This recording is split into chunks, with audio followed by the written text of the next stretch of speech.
Hello, ladies and gentlemen. Welcome back to my channel, The Licensing Corner, India's only news channel which talks about brand licensing, brand extensions, and everything you need to know to get that licensing deal right. Here I am back with a new episode. Today we are going to talk about book adaptations to screen. Correct. We have been seeing adaptation of books to screens, which is either a TV show or a movie. We have been seeing this. It has been a longest trend in India as well as in international. We've seen a lot of movies that has been adapted from books uh, and gone on screen and has been marked a huge success. Some have been flop as well, but we're not going to talk on that. With the changing times, people have stopped spending much time on reading. So, the sales of the books have reduced considerably.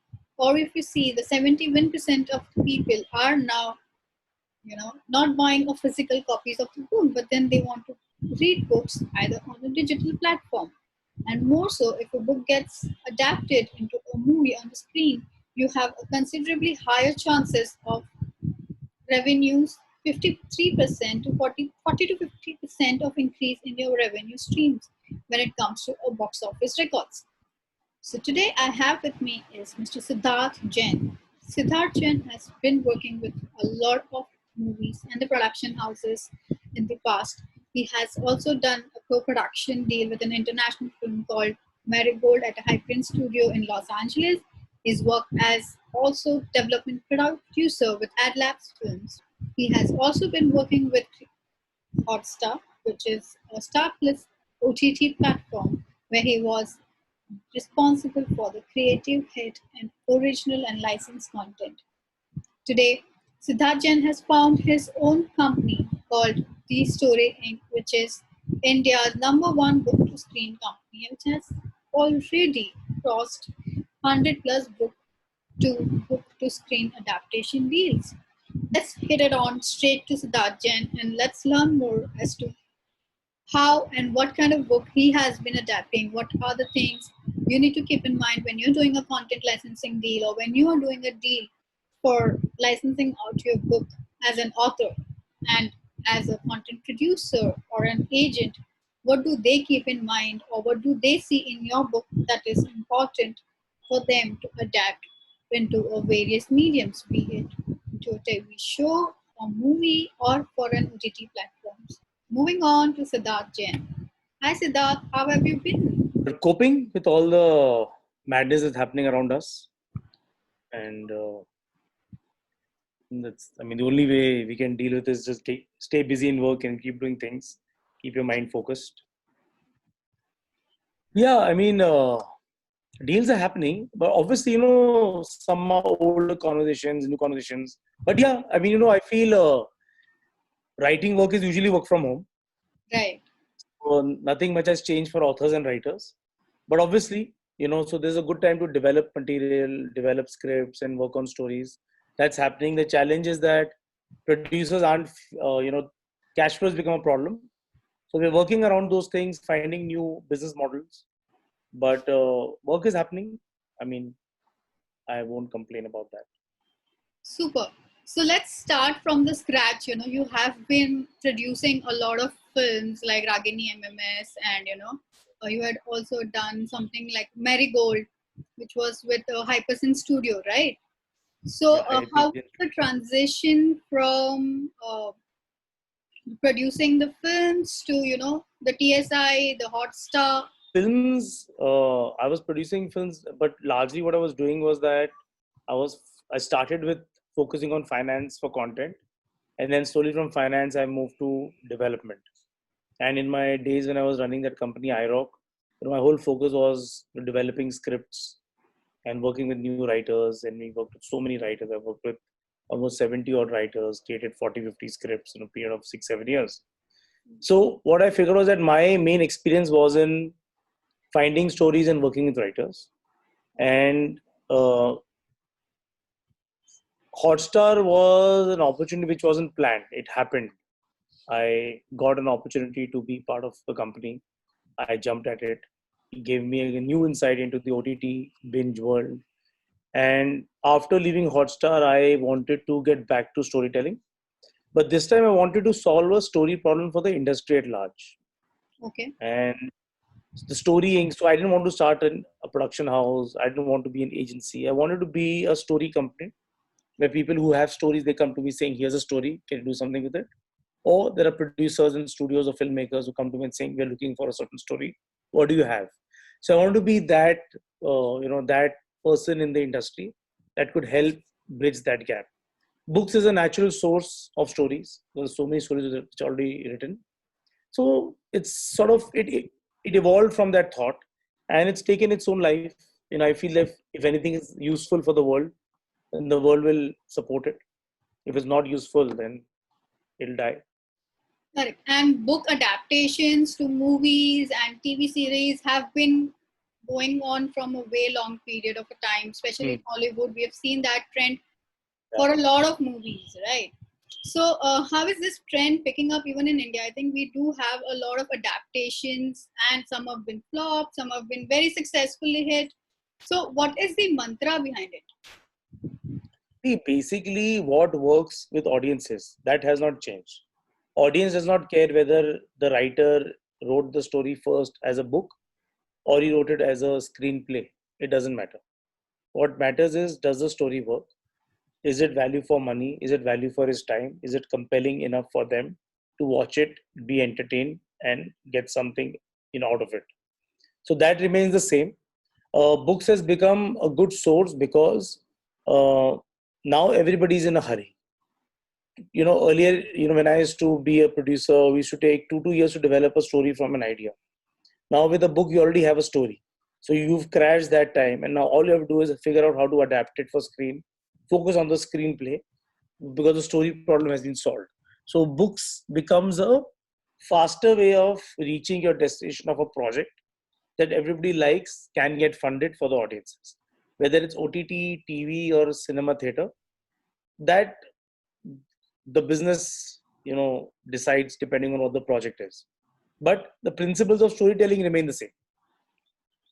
So, tell me something. What makes a good book adaptation into films or a series? Like, how do you decide that, okay, this book would be better off for a movie, or this book would be better off for a TV series or to be released on OTT platforms? See, broadly from the synopsis, we know whether it's a book or a script, whether it works. For a book, what's exciting is that there are book reviews, there's a title, there's a book cover, there's a blurb, there's marketing. So, for example, if you are a writer and you're working in the film TV business and you've written a story script, nobody's marketing your script, nobody's reviewing your script. You don't have a book cover, you don't have a fancy publisher who's publishing it, you don't have a book launch event. So, books have the advantage because they have already been fleshed out as stories that like editors, publishers have worked on it, they've marketed it. There's a beautiful cover, everybody thought about a title. So all of that marketing helps a book, and when we look at that package, I get a sense whether this will work for screen or not. So and then again it's different, right? So if it's a movie, we look at it differently. If it's an OTT show, then we'll see, does it have a binge value? Is it doing something interesting? Does it have enough depth of characters and world? Does it have a great plot? Is the genre exciting? Say, for example, everybody wants thrillers, mysteries, or comedies. So the genre, the book, the perception, sometimes everybody thinks, something is a fun story, like all reviews are superb. So the producers also get influenced by that, then maybe the audience likes this. So then there is a way of picking something. So if, like Harry Potter, we all loved Harry Potter when they came as books. So logically, the studios knew that, there's a great story, we all love it, the audiences love it. So the confidence is more. In India, most books don't sell enough quantities for us to get that sense. But still, it's instinct. I mean, I really use my instinct and, what the book is, kind of, the perception. And that helps. Ultimately, is the book, the story. So, when you say ultimately is the book for a story, uh, is it very important that you need to be the best-selling author, or you have to sell a certain number of millions of books for it to get adapted? No, I never ask an author how many copies they've sold. So I don't use that parameter because in India, that's not a great parameter.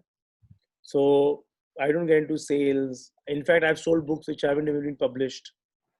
You know, I would say 80% of the book deals that I've done are authors that people don't know of.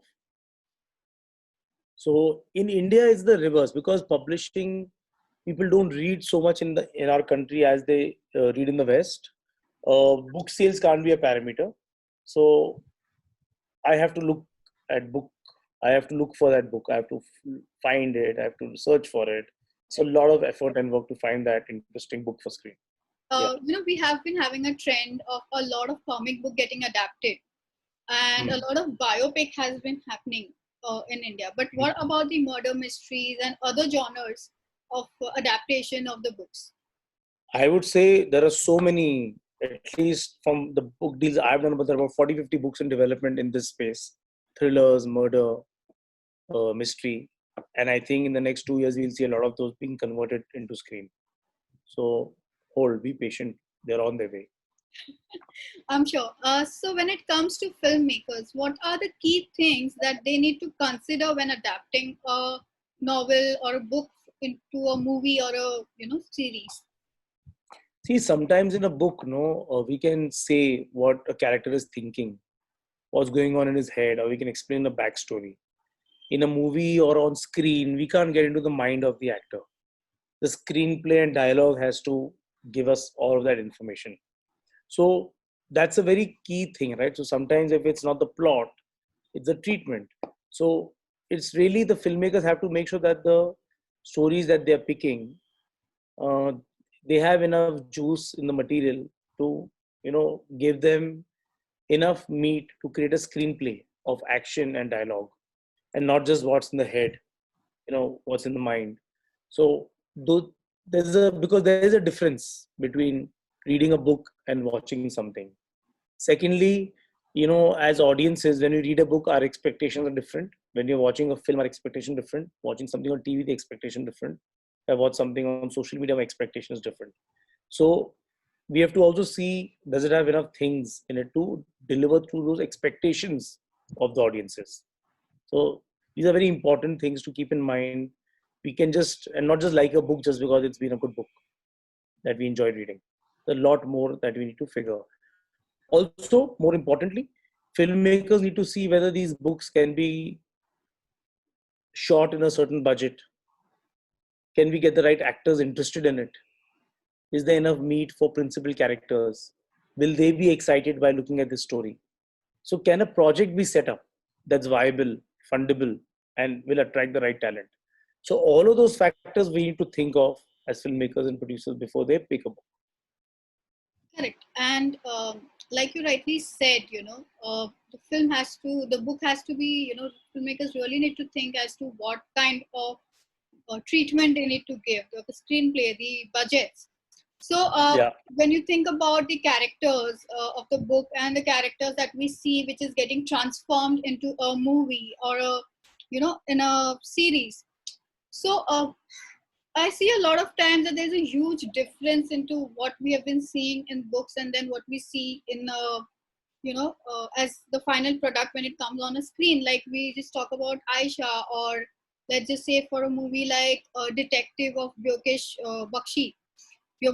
So how do a filmmaker understand that what is the basic principle and the characteristics of a character that they need to imply on, and because see, everybody thinks in a different manner. When you read a book, you have an imagination of your own that has a set, Yeah. So as a filmmaker, it becomes very challenging for them as well to understand what must be going through the reader's mind. So how do filmmakers tackle that kind of a situation?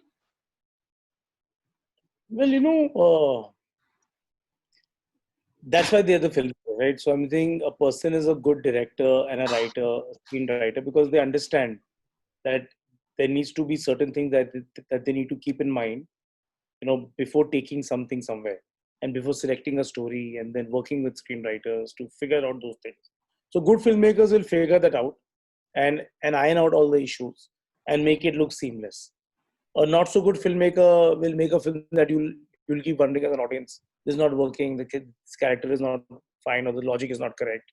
So it's really the filmmaker's job to do that, and that's why he's a filmmaker. That's what is the craft of writing screenplays and directing films, is to work around these things. Correct. So now tell me something. What are the process of having a book published to reaching to the larger audience where they are reading, to converting into a screen, and the final product? What is the basic usually process line like? Do you? For publishing, it's very simple. Like authors will write a few sample chapters or sometimes the entire book, and they reach out to publishers directly, or they go through a literary agent. The literary agent will help them take it to the publisher. Once the publisher says yes, they're interested, then the publishers have editors who work with the authors in coming to the final version of the book.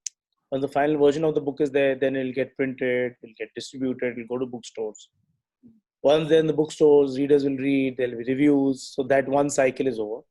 The screen cycle starts nowadays. Earlier, the screen cycle would start for once the book is published. That's when I would look at it for for adaptation.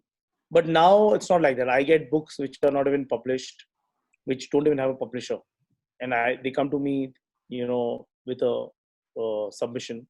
I review the book, and then if I feel it's good for screen, then whether it's published or not, that's fine. We can anyways, then we take it to the right producers, the right filmmakers, and see if they're interested in a story like this, and to convert and adapt that story as a screenplay for a project. And what are the type of adaptations of a book? Type of adaptations. I mean, it can be a TV series, digital series, or film. I mean, there are three basic formats. It can also be a documentary, depending on the kind of book it is. So have you ever seen a lot of books getting adapted for film, just for the film festivals, or just for those kind of public? Very few. I mean, I haven't been part of those, but I know in the past there have been a lot of films that have gone to film festivals and art house films, which have used books as base material. See, books is what? Book is basically a published story. A story that's been published, and then if it works for screen, use it and make something out of it. So that's what differentiates an original story script that a writer writes for screen and an author. The publishing is where the line of differentiation is. So it doesn't matter. So you have been working very closely with a lot of writers at the same time. You have been developing content as well. If we simplify this entire process of selling the book to content creators like OTT platforms, or say some producers or directors, what is this entire process like, and how do you come into the picture? How do you help your authors to reach to the larger medium, or get associated with the right kind of production houses? See, most of the uh, most of the active and important production houses in Bombay, they work with us. They keep reaching out to me at regular intervals with what they're looking for, what is their plan, what is their strategy.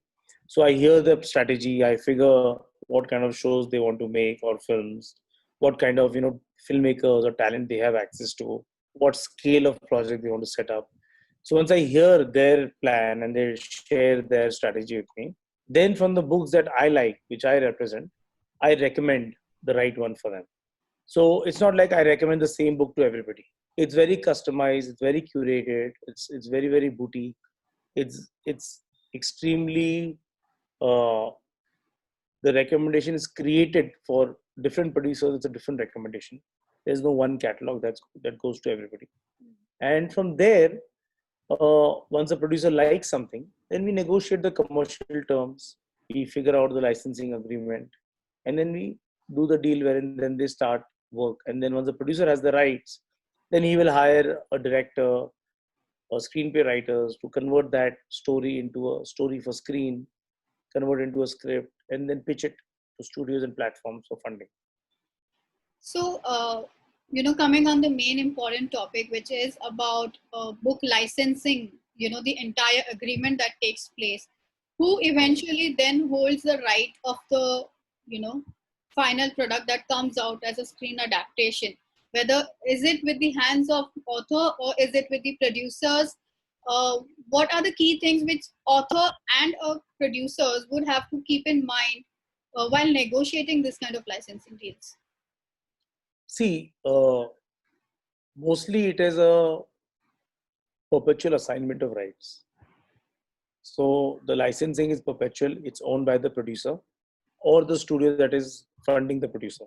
So ultimately, the rights will be with them. What will remain with the author or the publisher are the publishing rights. So the author will have the right to keep printing his books. You know, if something gets made, he could use the poster of that show and reprint a new edition of the book. Kindle, you know, the audiobooks rights he'll have, the digital books right, you know. So everything related to books they'll have, but everything else that's related to audiovisual will go to the producer and the studio. That will not remain with the author. And if the author will write a sequel or a prequel, then usually the first right of refusal is with the producer to then take those rights and then create Okay. more episodes and seasons with it. Okay. So, and in this entire process, how much does the author actually earn out of it? What are the revenue models over here? That's subjective. It can be anything from 5 lakhs to 50 lakhs. It depends on so many factors. So there's no one price parameter, but it's a wide range. You know, it really depends on how ready is the story, scale of the story, how popular it is, the budget, the effort. So the producer will evaluate that what is the team ultimately required to convert this book, and then an offer is made. So it could be 5 lakhs, 10 lakhs, 20 lakhs. I mean, there are some exceptions. Some authors have also gotten crores, and there are reasons why they've got that money. But those are few, I would say, Could you explain 5%. me more about those authors that have got into the crores No, so and you've got why some did? the bigger bestsellers, right? They get crores here. You know, I mean, the usual names that you will look at that everybody knows. Those authors have sold lakhs of books. They've got a huge fan following. The stories have been liked by the audience. So then they demand that price. I mean, I think in the last film that got made on Chetan Bhagat's book, if I remember, Chetan Bhagat was also a producer on the film. So it's You know, again so very subjective and to the author also, how much involvement is he planning to give it out on the project that is being developed? yeah, in some deals we also get the author on board as a consulting writer or a co-writer. So for that they get paid separately. Okay. So I have a bunch of authors who are involved in the adaptation of the books, and they get paid more for that. So when we say that sometimes some books are getting adapted for screens like TV or for movies, and there are a lot of OTT content is quite on a high where you name it and that OTT platform is coming out with their entire original content, right? Yeah. So in that process, how much is the parameters or the revenue that OTT platforms are ready to give out to the authors in terms of revenue? There's no revenue share. The deals that we do in India, the revenue share is not there. Maybe for theatrical films we can build that in, but for TV and OTT there's no revenue share. It's a one-time payment. There's no royalty payment that comes after that. There could be bonuses on sequels, prequels, but that's about it. Okay. So what are the current trends right now? What is the trend going on for movies and for the OTTs? See, the trend for OTT is always binge. That means always mysteries, thrillers that have a strong what next kind of a story. Those always remain popular. Currently, given what's happening with COVID, I think in the next few months, stories which are more compact, one location kind of stories, they will find more takers because they'll probably be easy to shoot. So I think those the difficulties of traveling and shooting bigger things will be a big problem for now. So I think uh, within those genres, if we can find these kind of stories that are simpler to shoot, I think those will get more preference. So everybody's looking for things that are simpler and easier to make for now. it'll change in a few months.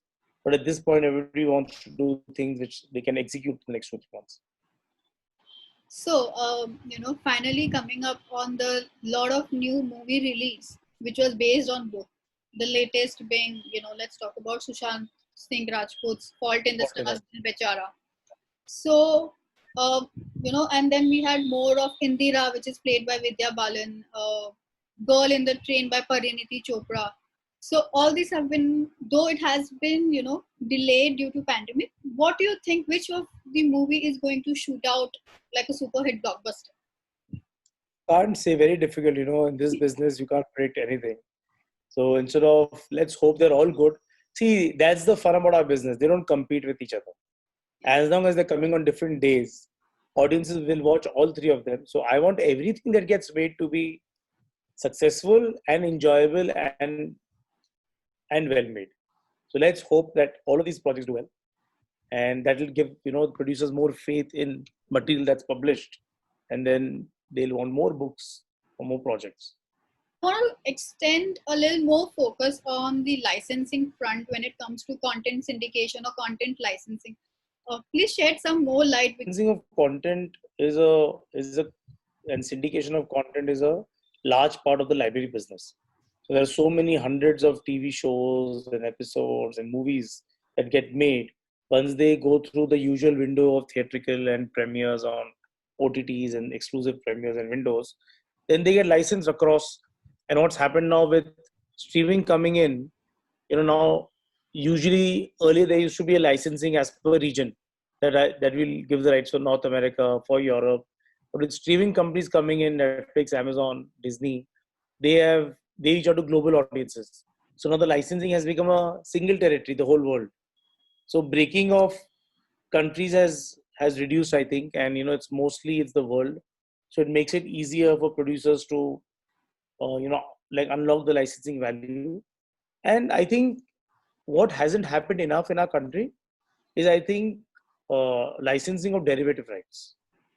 So say if there's a film that got made 10 years ago, licensing that to make into a series, or the merchandising rights, the gaming rights, I think all of those rights haven't been exploited so far.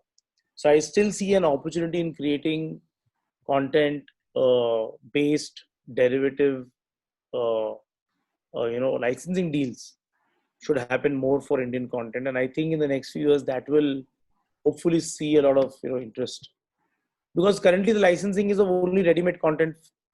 We haven't gone to the derivative bit in a very serious way.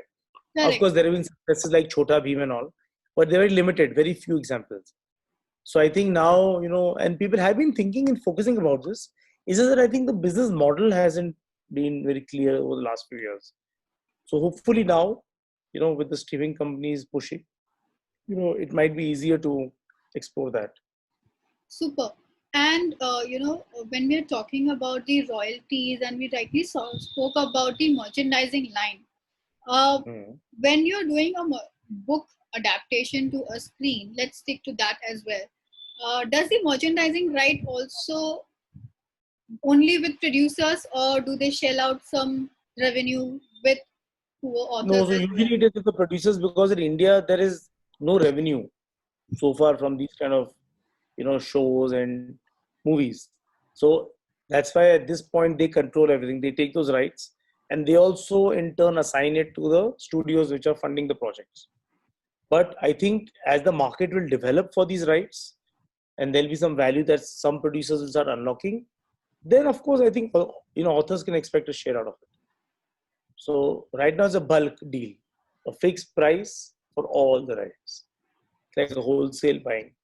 But then don't you think author has a lot to lose out on, because if the same book that has been adapted to a movie and it makes crores, we've seen in the past, even in our Bollywood, a lot of authors have then come on, filing a case against the producers or the directors of the movie, saying, oh, I was just paid 5 lakh rupees, or I was just paid an X amount, but the film has made this much, so you should give me more.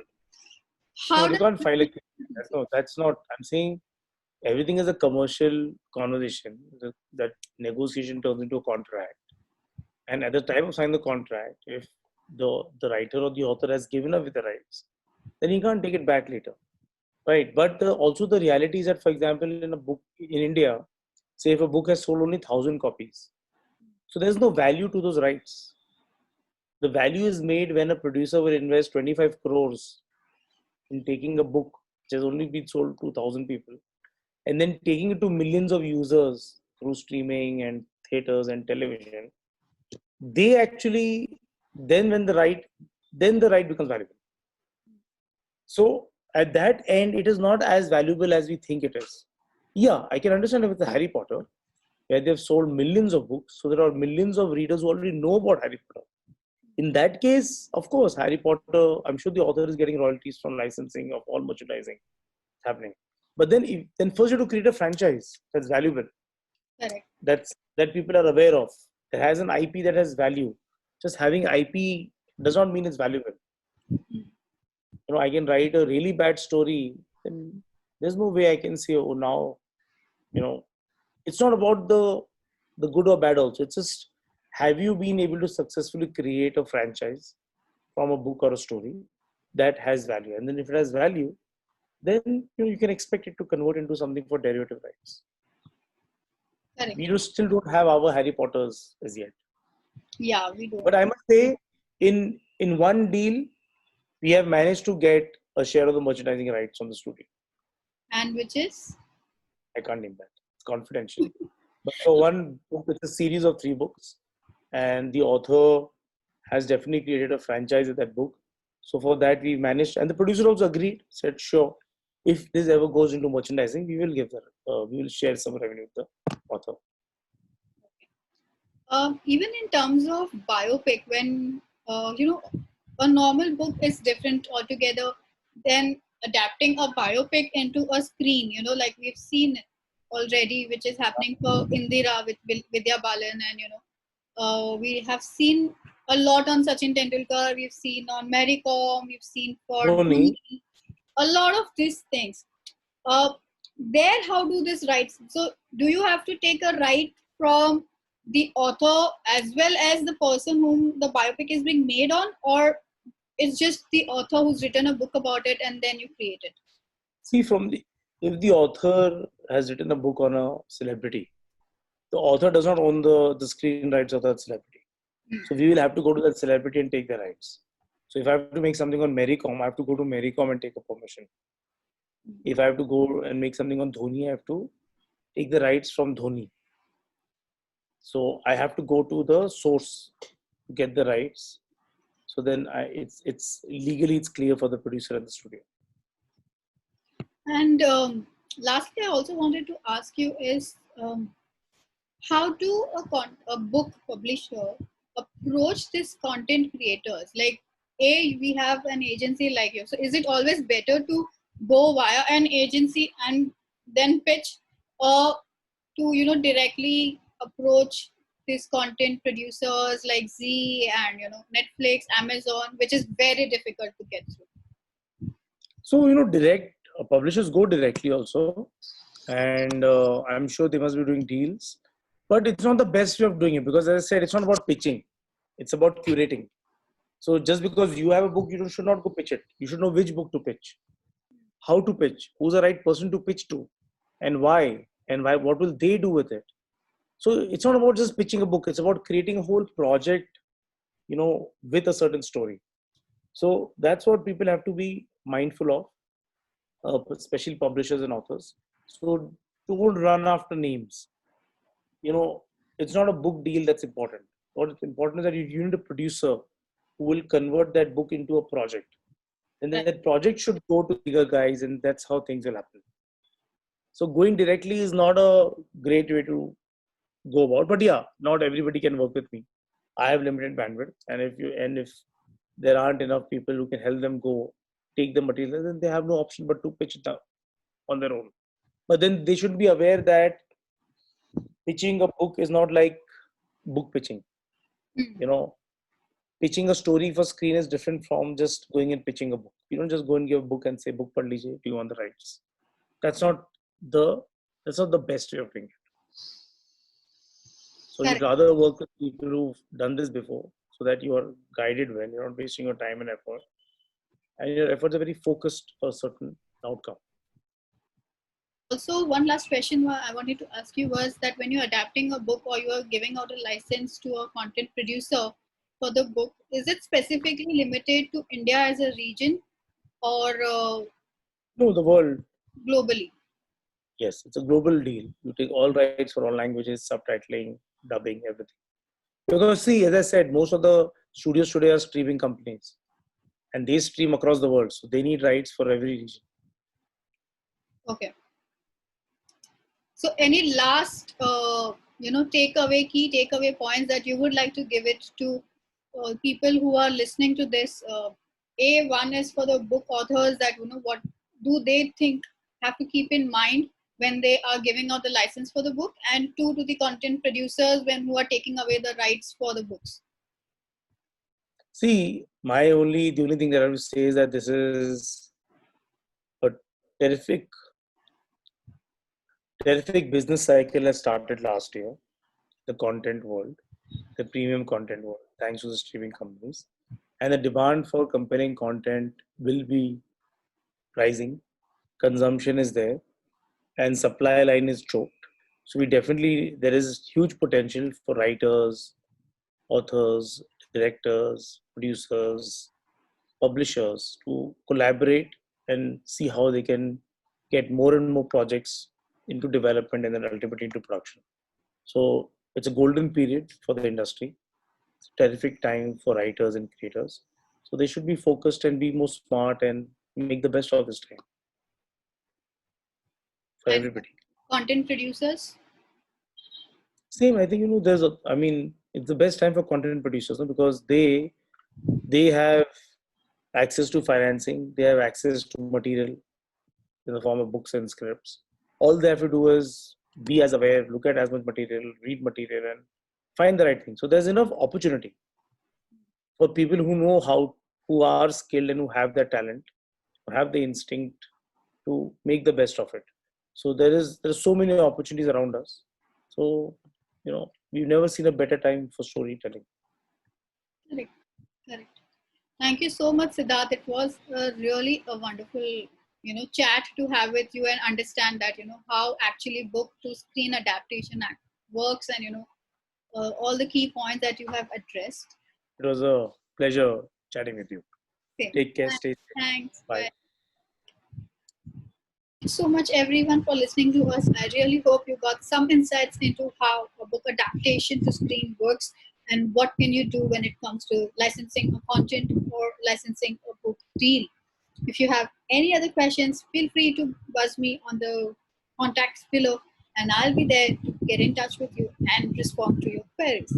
Meanwhile, if you really like my content and you want me to keep going with this series of interviews and different kind of candid understanding as to how a licensing works, please follow the link below, thelicensingcorner.com, and follow our YouTube channel and all our social media platforms, and we'll be right back with you next week. Stay tuned.